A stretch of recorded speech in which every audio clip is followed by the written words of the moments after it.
அமைதியின் வாரியம் board of piece, அதாவது இந்த ஐநா சபையினுடைய முதுகுல நங்குன்னு கத்திய வச்சு குத்துற மாதிரி ஐநா சபையவே டம்மி ஆக்குற அளவுக்கு போர்ட் ஆஃப் பீஸ் அப்படின்னு ஒன்று உருவாக்கி அதுக்கு தலைவராக ட்ரம்ப் ஆயிருக்காரு. ட்ரம்ப்புக்கு அதிக அதிகாரங்களையும் அதில் உறுப்பினராக இருக்கக்கூடிய நாடுகளுக்கு 3 வருஷம் பதவிக்காலம் அப்படின்னும் நிரந்தர உறுப்பினராக மாறணும்னா $1 பில்லியன் 8300 கோடியை பே பண்ணணும் அப்படின்னு ட்ரம்ப் ஒரு அமைப்பு உருவாக்கியிருக்காரு.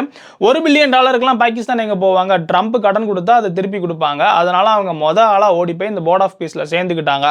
அமெரிக்காவுக்கு எப்போதுமே சிங்சாங் அடிக்கக்கூடிய யூகே, பிரான்ஸ், ஜெர்மனி, நெதர்லாந்து மாதிரியான நாடுகள்லாம் ஐநா சபையை இது டம்மி ஆக்கிற மாதிரி இருக்கு, நாங்கள்லாம் சேரலப்பா அப்படின்னு சொல்லிட்டாங்க.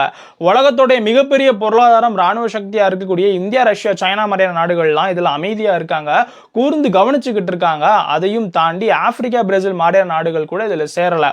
ஆனா மத்திய கிழக்கு நாடுகள்லாம் ஆளா போய் சேர்ந்துட்டாங்க. ஐக்கிய அரபு அமீரகம், Saudi Arabia, Qatar, Kuwait, Oman அப்படின்னு எல்லாருமே $1 பில்லியன் பே பண்றதுக்கு ரெடி ஆயிட்டாங்க. கத்தார்லாம் $1 பில்லியன் பேயே பண்ணிட்டாங்களாம்.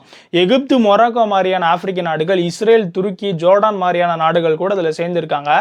இந்தோனேஷியா மாதிரியான நாடுகள், அதையும் தாண்டி பெலாரஸ், பல்கேரியா, அசர்பைஜான், அர்மீனியா இவங்க எல்லாருமே இதுல சேர்ந்திருக்காங்க.